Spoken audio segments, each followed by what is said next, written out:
Hello, I'm Leslie Catlette with the Penmanship Lab, and I'm here with Twinimation Studios to kind of give us an idea of what they do, who they are, and who they are trying to support in the community. Let me tell you a little bit about myself first. I'm Leslie Catlette, again, like I said, owner and founder of the Penmanship Lab. I'm an occupational therapist, as well as providing support for neurodiverse learners who are struggling with handwriting and fine motor skills.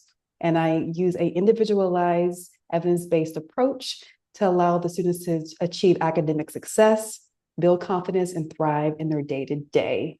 And I would love for you to hear from Twinimation Studios. If you could introduce yourself for me, please.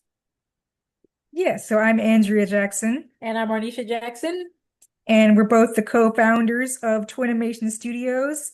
And I guess to give a brief rundown of Twinimation Studios, we first founded the company back in 2021, and the original purpose of the business was to provide animation resources for low-income families, students who didn't have the capability to either travel to college or art schools, or students who just didn't have the resources available where they went to school and they wanted to be able to learn different animation related skills Right. for either their own personal projects or for their future career.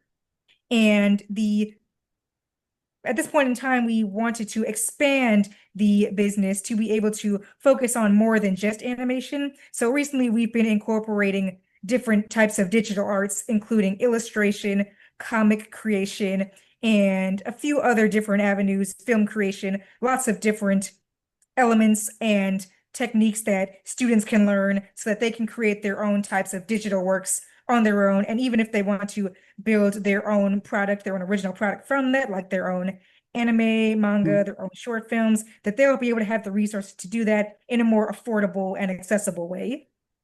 That's amazing. I love to hear what inspired you to create your first book, because that's what drawn me to you all's the first book. So I won't tell the viewers about it to give you opportunities to share a little bit more about your first book and what inspired you to create. Sure. So after we were working on the animation courses and the products on our website, we kept hearing about the need for resources for younger children because our courses were mainly for older kids, teenagers, but we kept hearing about the situation going on in our home state of Louisiana, which is the issue of the low literacy rates. And in the state, unfortunately, the reading rates are just very low. Children are reading at grade levels 2 and 3 levels below what they should be reading at. And the issue that they've been trying to solve is how we can fix the reading rates early on. So we decided that a good idea could be that we introduce a tool to make learning more fun because we think that's one of the reasons why there's so much of a struggle because in the classrooms, learning and especially learning how to read is just not presented in a more entertaining way. So that's how we came up with Kreativity Krewe, our first coloring book, coloring and activity book, which is meant to help with early reading, writing, math, arithmetic, vocabulary, all sorts of reading skills for the pre-K through second grade, third grade age, where children should be starting to learn to read and to refine those different early skills. And we came up with the entire book ourselves. We did all of the illustrations, all of the activities ourselves because, like I said before, our specialty is the arts. So we wanted to be able to use the skills that we learned to be able to put together a product to help teach children and to get them more engaged with learning. So there are lots of different activities from children just having to color different characters with numbers on their jerseys to learn math, Mhm. to different word searches, learning how to do spelling, learning how to read comics to learn different words. And it's made to be that the student and the child can sit and learn with the parent or the teacher to make it a more hands-on experience. Now, the layout of that book in particularly, what would that look like if I just went to the store? I'm trying to figure out the best option to choose between, another company's books versus your book. What would set your book apart and just give a rundown of just what the layout looks like? So the way the book is formatted, it's split into several different like categories, like based on the subject. So if you were to pick up the book, you would be able to see the table of contents on the beginning page. So it just shows, I'll just read it. and it has of course, a general introduction to the book. Then it starts with reading, and or it starts with English rather, and you'll have your grammar, spelling, and writing activities all in one section for a few pages, about 10 or so pages. And then you have math, which includes both counting and early math activities. So it doesn't just do like simple addition or subtraction, but also teaching like young children like how to count. And it will be organized, like we said previously, with a bunch of comics. So we'll have these characters, and we use sports, for example, since it's a thing that we think a child would be more interested in rather than just an equation. They might be a little bit more interested in a character playing a sport. So they'll have on a jersey, and we'll say, okay, you have this character and this character. If you put the two numbers together, what does that equal? So it's a more of an interactive way to help them get a little bit more interested rather than just putting an equation up and making it feel like, taking a test or something like that. So that's the math section. And it also has some fun facts. So we'll have some in between each sport, we'll have like a fun fact about basketball, a fun fact about baseball, or something of that nature. And after that section, you'll go into the comics/literacy section, which has a bunch of different activities for reading specifically. So we'll have like, just here's an example of one of the comics. And usually there'll be like a highlighted word or something to for the child that will like stand out to them, a word they may not know for their age range. And the purpose of that is because we want them to read along with the parent. So the parent will be able to say, this word means this is how you can use this word in a sentence, for example. And they're all like, in the form of a comic, so it's like meant to be like a funny joke or something like that, where the child will be entertained, and also the parents will have an opportunity to teach them something while they're on this page.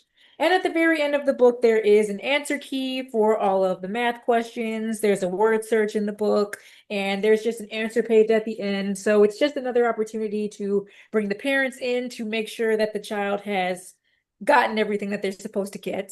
So it's not just, handing it off to them and expecting them to get it all on your own. We want to make sure that the parent is by their side, helping them with the tracing activities where they're learning penmanship and how to write in there, explaining all of the words, what the jokes are, and just making it more so that the parent and the child are working together to complete the book together, as well as the fact that the final thing is, as we mentioned, the whole thing is a coloring book. So because, a child is not going to want to sit there and do activities all day, at a certain point during the day, they can kind of put down the work aspect and they can just enjoy the coloring aspect of it. I love that. And how do you feel like the visuals, like illustrations, the animations support literacy and learning for kids? Like for me, that book allows for letter recognition, phonics, also helps with story sequencing and comprehension, as well as vocabulary building, keeping children, like you said, engaged and motivated to read and write. So for you, what do you think about how visuals and illustrations support literacy and learning for kids? More or less the same what you said. We wanted to make sure that we had a lot of visuals in the book for that reason, simply because we know that if we really want the child to get something from the book and the activities, we want it to be as interesting as possible. So we didn't want to have a whole lot of text on each page. We wanted to have a lot of images of different characters, sports, like just filling up the page with as many images as we can. There are some pages where we don't necessarily need images all over the place, but we try to fill it up with things just so that the page is full and they're seeing fun things on the page. They're not just seeing a bunch of walls of text that they get a little bit discouraged, because if you're already struggling with reading, you tend to get discouraged when you see a lot of words on a page, especially if you can't read them all. So we also try to make sure that we have a lot of pictures on it and that there's breaks between different areas of text. So there may be a section of text here, then there's a large illustration of a character, and then maybe over here in the corner there's some more text. So it kind of breaks it up so that it never feels overwhelming. We didn't want it to feel as though it's just it doesn't want to feel like a workbook, even though it is a workbook, but we don't want it to come across as that, so that it's something that they want to go to when they want to have fun. Right. And I like the idea of the pictures, because a lot of students who are struggling to read, they make the connection of words with pictures. So that's good. And then putting things that are familiar to them, like things like SpongeBob with the quotes, things that they like, it's easier for also, again, for them to remember too. learning certain words and phrases or notable lines within the TV shows that they regularly watch is helpful too.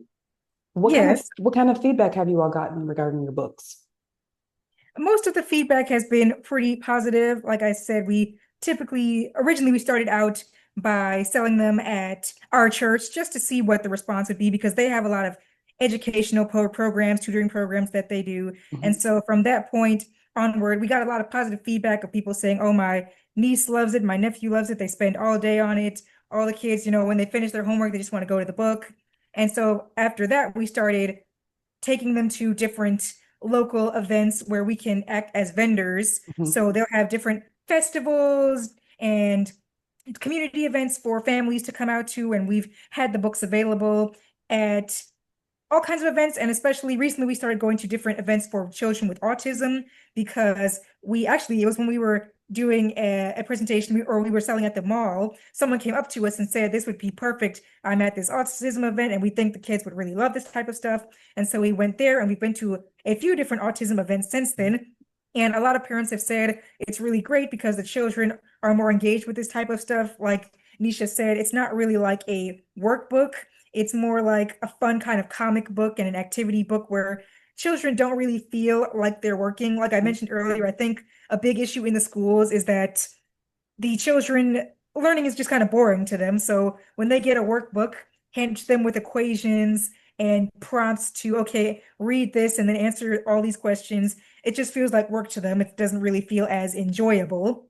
And that's why we wanted to really emphasize the cartoon aspect because, like we mentioned before, some of the most notable quotes I think people will remember are childhood cartoon quotes. And so I think that just gets children more interested. And my personal example is that we had this Charlie Brown comic book that I would reread for years and years and years. And I remembered almost every single word from some of these comics. And I would even be learning things like, because Charlie Brown, he'll just say a lot of crazy things Mhm. like, did you know this? Did you know that?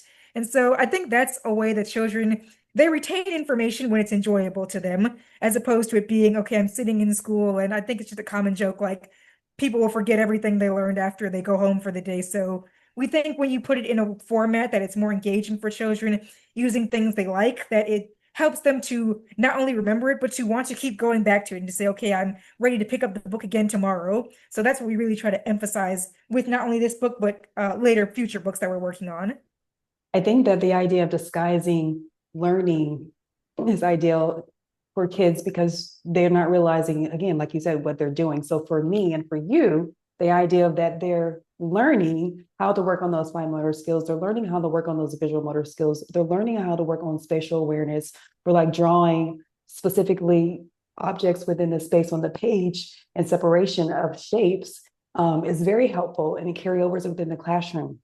Parents, I know a lot of parents would love that because they're disguising the learning aspect within the workbook, which is ideal for students who are reluctant to whether sit down and work on something that is for learning, because a lot of times schools don't send homework home. So this would be a good option for them to like take 5 to 10 minutes a day to pull out this workbook and draw and write and do activities that will carry over within the classroom.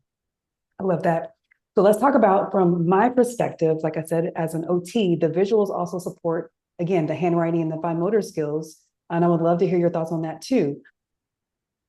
Yes, so for some certain sections in the book, we do have portions because we try to make it so there are a few different activities every so often. And so there are some pages like we have, it's working on penmanship with numbers. So we have a bunch of cheerleaders on the jerseys for the sports players. And so it's like help the cheerleaders trace the number.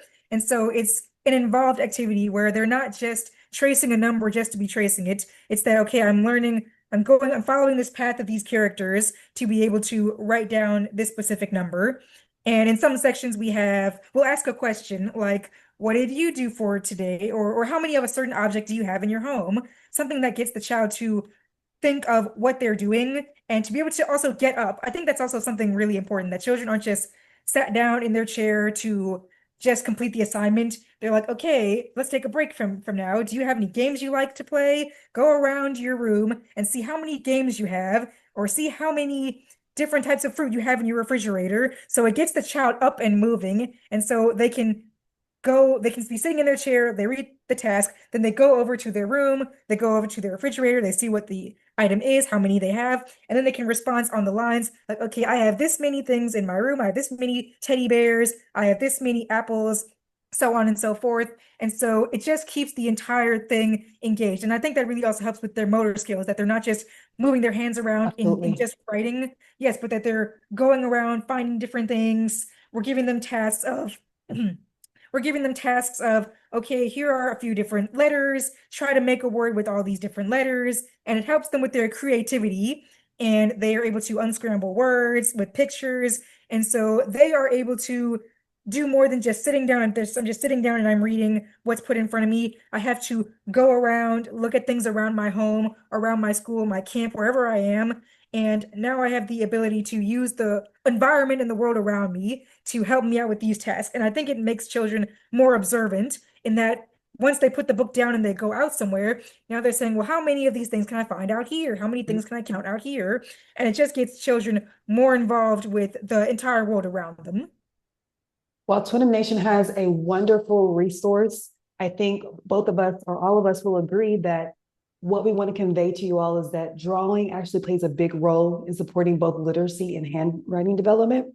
So some of the things, recapping what we kind of talked about. So for handwriting support, it helps with fine motor skills, strengthening those small muscles within the hand, also helping with pencil control and pressure, as well as endurance. And then for the younger kids, working on those pre-writing strokes like lines, curves, zigzags, and curves. So they're practicing those strokes for letter formation. And then, like we mentioned earlier, the spatial awareness. So teaching children how to draw, utilizing the space on the paper.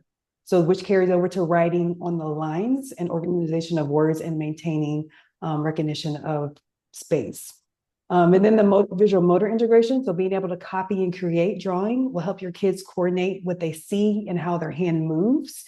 And then the literacy support. Again, children be able to draw to represent ideas before they can even write, which is a huge aspect of being able to engage the student before they actually have to write. Because for a lot of kids, writing is daunting and is a task that they don't like to do. So incorporating the drawing first to draw them in to be able to write later. And then also working on vocabulary and language. Talking about their drawings encourages the children to be descriptive in their words, sequencing of events, and expand their experiences. And then again, lastly, the motivation and confidence is what also helps with drawing as well, being able to express themselves in a way perhaps they might be able to express themselves with using their words, whether it's verbally or in written form. Drawing would definitely do that, which makes, again, the transition to writing so much easier. So we just want to convey that all of these things are very important for kids' development. And whether, again, you utilize this resource or not, it's really important for you to incorporate some type of drawing or writing, fine motor activities within your child's day-to-day. So what are you all doing now? Anything new going on for you all? Well, in addition to the book that we showed you, we do also have a second coloring book. So this is the Creativity Krewe Journey Across the United States of America. This one is a little bit less focused on a more broad range of subjects and more specifically about the 50 states and the capitals, because we want to make sure that our coloring books are all tackling different issues that we feel are lacking in the school system right now with students. So in addition to literacy rates being fairly low, children are struggling with just knowing basic geography about their own country. They don't know the cities that are in their state. They don't know capitals. They don't know the bird, the flower, things like that, or flags and things that they're going to need to know when they're just in like probably third or fourth grade. You're probably going to need to know all of these things. So that's why we have our second book. So it carries information about every single state. It gives the state capital, the state flower, the state bird, and at the bottom of every single page, there is a little fun fact in the form of a comic, because we still like to have that fun aspect to it. So we have a comic giving a little fun fact, a joke of some sort that just teaches about all of the 50 states, and it also has Washington, D.C. in here. And then there's a final couple of pages where there's just some questions where you can answer about different things for whatever state that they live in, if they've ever visited other states, their favorite fun fact. Just another section where they get a chance to take the things that they read and now apply it and practice writing. And they can just use this as like a study material. So that's what our current second book is. We are working on a third book, Okay. which is going to be world geography. So just different countries, some basic, simple countries that they'll probably need to learn about. So we pick a few from each continent, and it'll more or less be the same structure as this second book. And outside of these physical products, in terms of these coloring books, we also have online courses that teach, Bria mentioned before, that are more specific towards teaching animation and art. And we also have physical products that we have that are just more decorative things like posters that we ourselves have drawn. And it's sort of to like help inspire young people to see that they can create different things and they can use art themselves as like a career path. So like a lot of young people don't realize that they can become artists as a profession. Mhm. So we started to create little trinkets and things that we sell. And when we sell them, we try to say, hey, we created these ourselves. So if you're interested in, going into art and making your drawings and your comics into something, you're able to do that. Here's how we did it. So we have that as well. Okay. And if people want to buy the workbooks or attend one of your courses, where would they need to go? So we have our own website called twinimationstudios.podia.com. And on that site, you can find everything that we offer. The books are available both digitally and physically. So on our site, you can get a digital printout if you just want to print it out for yourself and have maybe little handouts and worksheets, printables for your child to work on. That's an option. However, if you do want to order a physical copy, they are available on both Amazon and Barnes& and Noble. So you can place an order and it'll just print it, ship it to you like any other product if you would like the physical version in that way as well. For our online courses as well, those are also on our website. We have a section on our site called courses where you can find all of our different materials from the animation work, the illustration work, workshops, one-on-one, because we also do one-on-one camps, tutoring sessions, any type of thing you'd like for just furthering your art journey. All of that is on our website on the front homepage. We also have our email available on the bottom of our website and all of our social media so that if anyone wants to reach out to us in any way, they can contact us about that as well. Can you go ahead and share your social handle with us? Sure, yes. Our Instagram is at Twinimation Studios. So the same name as our website and the same name as our business. It'll just be one word, Twinimation Studios. Which is Twinimation Studios, Studios. So that's Twinimation Studios. And the website is spelled the same way, .podia.com. Okay. Thank you all for sharing this wonderful resource and your mission. If you're willing to support Twin Nations, again, go like, share, and follow on their page. And then again, ladies, you all doing wonderful work in the community, and I wish you much success. Thank you Thank so you. much. Thank you You're so much for welcome. having us. You're welcome. You all have a good evening. You Thank as you. You well. too. Thank you. Thanks. Bye-bye. Bye-bye.